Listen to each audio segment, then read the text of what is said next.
Magandang buntag mga ka-idol. Today is another day. So mag-duty na naman ako ngayon at pupunta na naman ako sa RBT.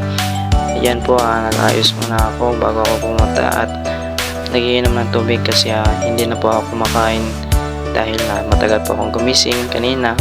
So ayan, malit na ako. So magtutubig muna ako ngayon. So yung duty ko po is Monday to Friday lang po. Kapag Sabado at Linggo, wala po kaming pasok.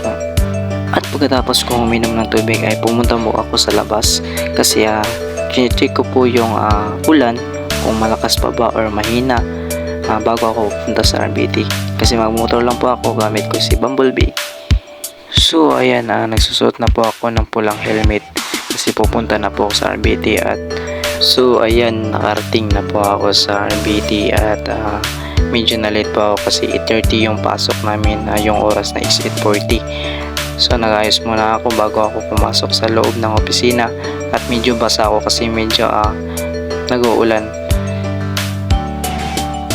Papasok na po ako sa loob ng opisina, so dumaan po ako sa likuran kasi hindi pa pwede doon sa main door namin. Ayan.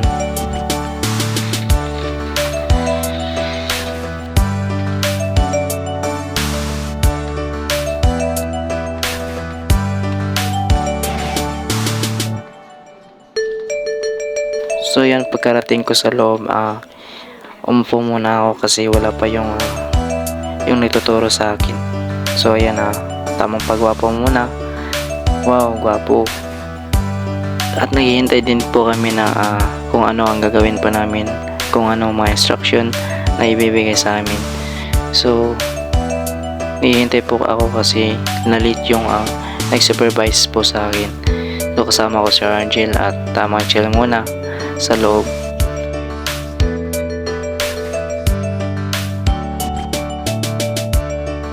At pagdating ni Ma'am Tonet ay binigyan ako ng trabaho na mag-scanning ng mga papers, mga resibo ng mga clients.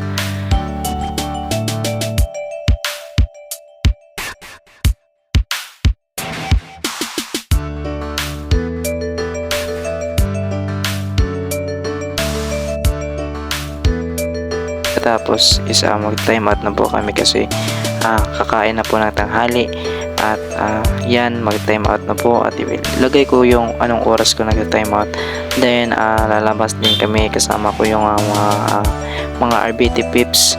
So maghahanap po kami ng kakainan sa labas.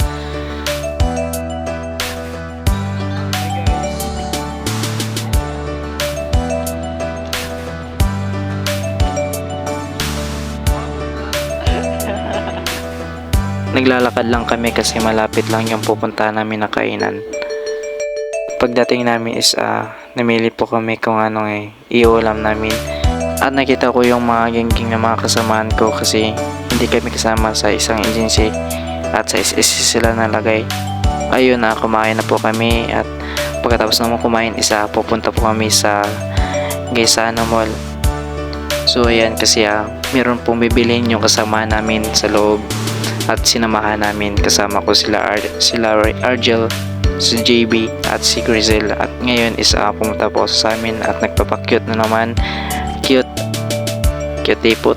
At pagkatapos ng aming trabaho pumunta kami sa Lasamji at doon kami kakain.